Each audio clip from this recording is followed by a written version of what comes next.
नमस्कार दोस्तों, आज हम बात करेंगे कंस्ट्रक्शन साइट पर उन 10 बेहद जरूरी पॉइंट्स के बारे में जो अगर आपने ध्यान नहीं दिए तो आपकी पूरी बिल्डिंग की क्वालिटी पर सवाल उठ सकते हैं। चाहे आप एक साइट इंजीनियर हो, सुपरवाइजर हो या खुद मकान बनवा रहे हो, ये वीडियो आपके लिए है। हर पॉइंट में हम जानेंगे क्या है वो चीज, उसका काम क्या है, क्या गलती होती है और क्या ध्यान रखना चाहिए। तो चलिए शुरू करते हैं। 1.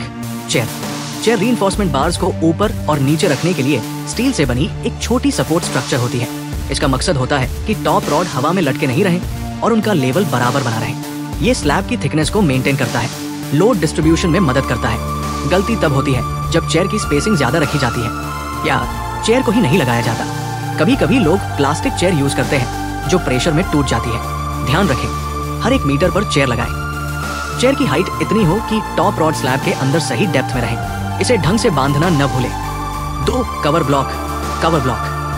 ब्लॉक वो छोटा कंक्रीट या प्लास्टिक पीस होता है जिसे रीइंफोर्समेंट के नीचे या साइड में लगाया जाता है ताकि रॉड सीधे फॉर्मवर्क से टच न हो। ये रॉड को नमी से बचाता है, आरसीसी की ड्यूरेबिलिटी बढ़ाता है। अगर कवर ब्लॉक न हो तो रॉड एक्सपोज रहेंगे और जल्दी जंग लगेगा।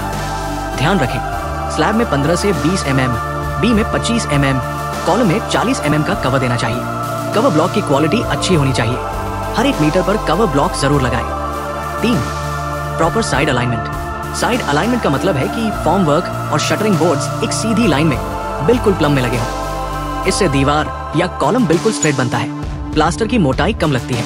अगर अलाइनमेंट गड़बड़ हो तो दीवार टेढ़ी बनेगी और प्लास्टर में एक्स्ट्रा खर्चा आएगा। ध्यान रखें, प्लम बॉब या लेजर लेवल से अलाइनमेंट चेक करें। रॉड और फॉर्मवर्क के बीच गैप बराबर रखें।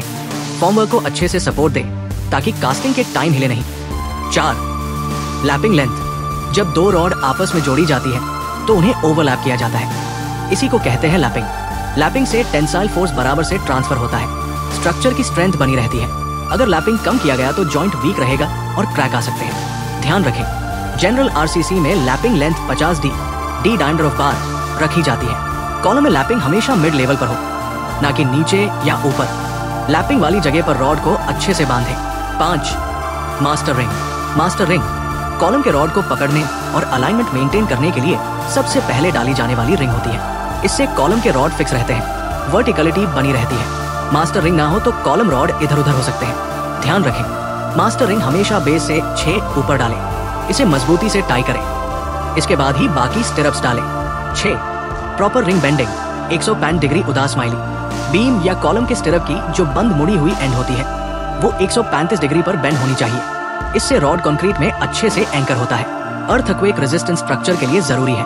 90 डिग्री पर बेंड करने से रिंग निकल सकता है या टूट सकता है। ध्यान रखें, इस कोड के हिसाब से मिनिमम 135 डिग्री बेंड जरूरी है। बेंड का लंबा हिस्सा 10 डी होना चाहिए। मशीन या मैनुअली बेंड करते समय एंगल पर ध्यान दें। 7. सनकन slab.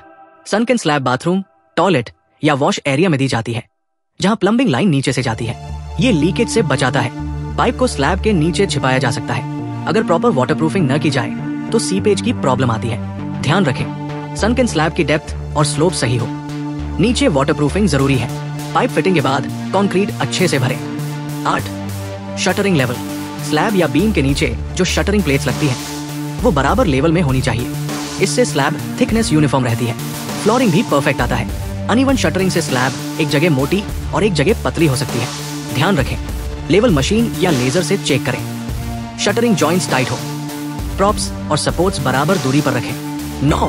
Shuttering oil. Shuttering oil या मोल्ड रिलीज ऑयल प्लाईवुड और कंक्रीट के बीच बैरियर बनाता है ताकि कंक्रीट चिप न हो। इससे देशटरिंग में आसानी होती है, फिनिशिंग स्मूथ मिलती है। बिना ऑयल के शटरिंग करने पर प्लाईवुड खराब हो सकता है और कंक्रीट सरफेस रफ आ सकती है। ध्यान रखें, हर कास्टिंग से पहले ऑयल लगाएं। अनइवन या ज्यादा ऑयल ना लगाएं। एज तक अच्छे से कवर करें। 10. Proper reinforcement placing. आरसीसी में रीइंफोर्समेंट का प्लेसमेंट एकदम प्रिसाइज होना चाहिए जैसे डिजाइन में दिया गया है। लोड सही से डिस्ट्रीब्यूट होता है, स्ट्रक्चर सेफ और ड्यूरेबल बनता है। अगर रॉड हिले या गलत जगह रखें तो स्लैब में क्रैक, सैगिंग या फेलियर आ सकता है। ध्यान रखें, ड्राइंग देखकर प्रॉपर स्पेसिंग रखें। बार बेंडिंग शेड्यूल फॉलो करें। बाइंडिंग वायर से टाइट बांधें और काम के बाद दोबारा क्रॉस चेक करें। तो दोस्तों, ये थे कंस्ट्रक्शन साइट के 10 सबसे जरूरी टेक्निकल पॉइंट्स। अगर आपने इनका सही से पालन किया तो आपकी बिल्डिंग की लाइफ भी बढ़ेगी और स्ट्रेंथ भी। वीडियो पसंद आया हो तो लाइक करें, शेयर करें और सिविल इंजीनियर व्लॉग को सब्सक्राइब जरूर करें। मिलते हैं अगले वीडियो में, तब तक के लिए साइड पे सेफ्टी रखो, क्वालिटी रखो और सीखते रहो। जय हिंद।